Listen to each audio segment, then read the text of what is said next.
সোমবার পৌর নিগমের কনফারেন্স হলে শহরাঞ্চলে পানীয় জলের সমস্যা নিয়ে একটি বিশেষ বৈঠক অনুষ্ঠিত হয়। এই বৈঠকে পুর কর্পোরেটরদের পাশাপাশি জল বোর্ডের প্রতিনিধিরাও উপস্থিত ছিলেন। বৈঠকে পুরো এলাকায় পানীয় জল সরবরাহের বিভিন্ন সমস্যা নিয়ে আলোচনা হয়। পরিশোধিত পানীয় জল সরবরাহে কী কী সমস্যা রয়েছে সেসব বিষয়ে বিস্তারিত আলোচনা করেন বিভিন্ন এলাকার কর্পোরেটরগণ।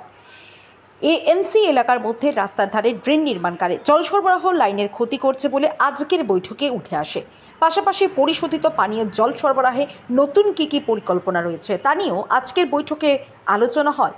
সমস্যা নিরসনে 47টি নতুন প্রকল্পের ভেতর 24টি প্রকল্প সম্পূর্ণ হয়েছে, যা কিছুদিনের ভেতর মুখ্যমন্ত্রীর হাত ধরে উদ্বোধন করা হবে বলে জানান মেয়র।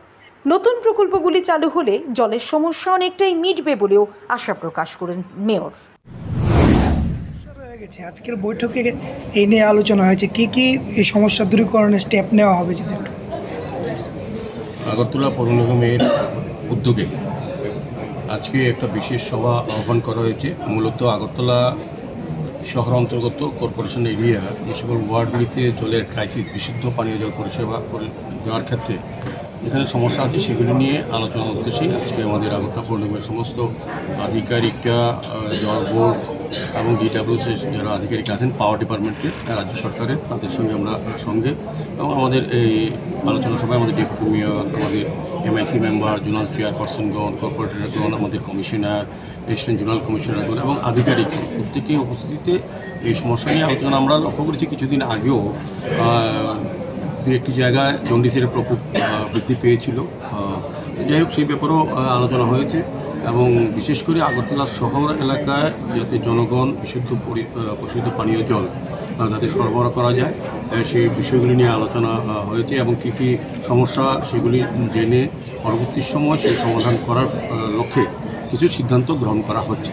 যেহেতু জল বোর্ডের এবং ডিডব্লিউসি এবং পাওয়ারের লোকরা আছেন এবং আমাদের মিউনিসিপ্যাল কর্পোরেশনের যারা আধিকারিক আছেন, সম্মিলিতভাবে আলোচনা করে আমরা সিদ্ধান্ত নিয়ে নিচ্ছি যেখানে যেখানে জলের ক্রাইসিসে বা যে আইএফআইগুলি রেডি হয়েছে, উদ্বোধন অপেক্ষায় আছে, কিংবা যেখানে যেখানে আরও প্রয়োজন আছে যে পানীয় জল সরবরাহ করার ক্ষেত্রে আরও বেশি এই ধরনের আইএফপি বা মোটিভেট আইএফপির প্রয়োজন আছে, সেগুলি দিকে আমরা লক্ষ্য রেখে আজকে আলোচনা বিশেষভাবে করা হয়েছে। আজকে মূল এজেন্ডা এটাই রাখা হয়েছে আজকের এই কাউন্সিল মিটিংয়ে, শুধু আগরতলা শহরবাসীর এই জলের যে প্রবলেম, পানীয় জলের বিশেষ করে, সেটাকে সলভ করার জন্য আলোচনা সভা মূলত। অনেক জায়গায় দেখা গেছে নতুন পাইপলাইন বসানোর পরেও, যেটা অনেক দিন হয়ে গেছে পাইপলাইন দেওয়া আছে কিন্তু সংযোগ করা হয়নি, সেটাই আজকে আলোচনা হয়েছে। জলের সোর্স রেডি করা, যেগুলি connection by this time line দেওয়া হয়ে গেছে, লাইন করা হয়ে গেছে, সেগুলিতে যাতে জলের সংযোগ করা হয় জলের সোর্স থেকে। আমরা 47টা নতুন আইপি জল বোর্ড সহ আমরা করেছি, 25টা অলরেডি কমপ্লিটেড, জাস্ট মাননীয় মুখ্যমন্ত্রীর হাত ধরে এটা কিছুদিনের মধ্যে আমরা জনগণের ব্যবহারের জন্য উন্মুক্ত করে দেব।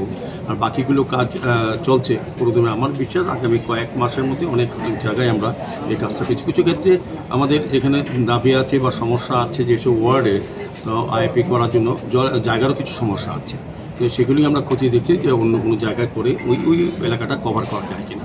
সার্বিকভাবে আমাদের আজকে আলোচনা মেন বিষয়বস্তু হচ্ছে আগরতলা শহরবাসীকে বিশুদ্ধ পানীয় জল পরিবেশন করার ক্ষেত্রে আমাদের যে সমস্যা সেই সমাধান করা, নতুনভাবে যে সকল অনেক ওয়ার্ডে কর্পোরেটর কথা বলেছেন তাদের ওয়ার্ডে। তবে একটা জিনিস খুব ভালো লেগেছে যে আমাদের 2018-এ আমাদের সরকার আসার আগে এবং পরবর্তী সময় 2021-এ আমাদের পৌর নিগম গঠন হওয়ার পর, আমরা দায়িত্ব নেওয়ার পর, আগে শহরে যে জলের ক্রাইসিস ছিল বা সমস্যা ছিল সেগুলো থেকে অনেকটা বিভিন্ন কর্পোরেটর বলেছেন ওনাদের ওয়ার্ডে 90% অলরেডি কাজ কমপ্লিট হয়ে গেছে, মানুষ জল পাচ্ছেন। কোথাও সমস্যা আছে, আমি রামনগর এলাকা কিছু কিছু জায়গায় বলবো, এখানেও কৃষ্ণনগর এলাকাতে কিছু কিছু জলের ক্রাইসিস আছে, সেগুলি কিন্তু অলরেডি আমাদের আইপি রেডি হয়ে গেছে, সাপ্লাই লাইন রেডি হয়ে গেছে, এখন একটা টেস্টিং চলছে।